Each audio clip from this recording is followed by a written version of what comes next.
Here's the instructional video for Revolver. This trick was inspired by Vic Trabucco's version Twist. To begin, you're going to need a deck. We're going to use a red deck, for instance, and one blue card. So I'm using a red deck with a blue card, and you'd like to have a box that matches the one odd bag card. So you can feel free to reverse this. Use a blue deck with one red card and a red case. Does not matter. Anyways, you're going to have the odd bagged card as a 4 of hearts.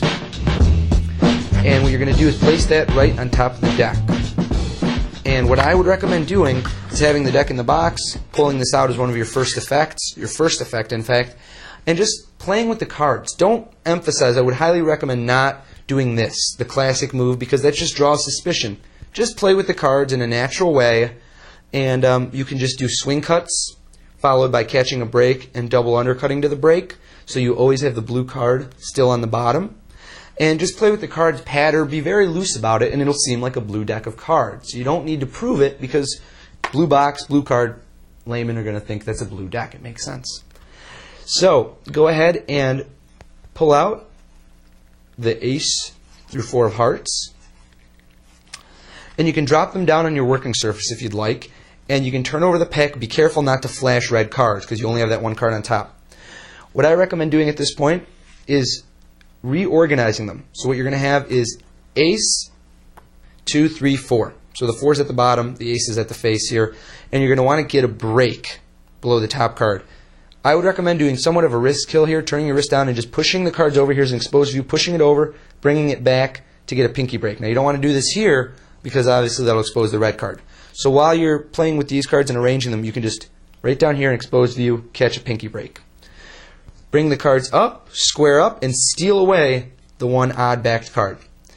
Do a wrist kill and drop the deck, not to expose that it's actually red.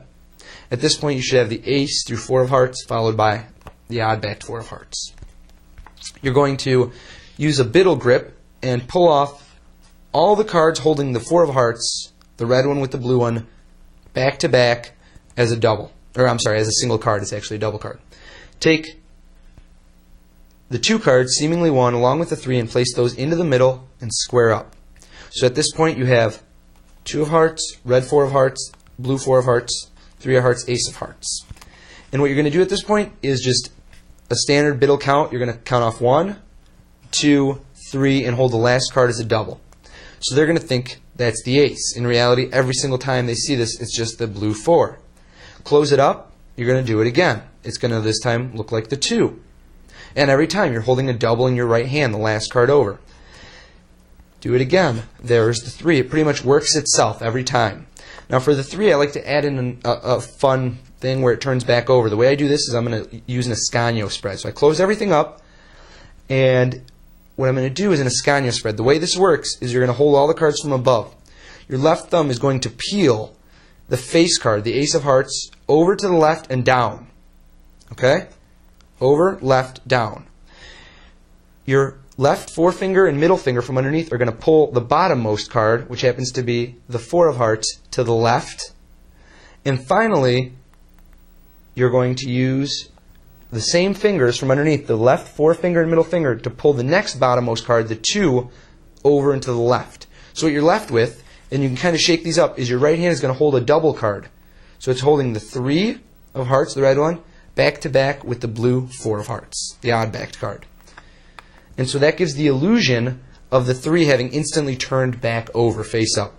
You're going to close up, and you're going to just do a normal biddle count, 1, 2, 3, hold a double, and finally the 4 is turned over. Now, this is actually the 4, which leaves you in a great situation. You're going to take the double, the 2 and the 4 together as one, place them on the bottom.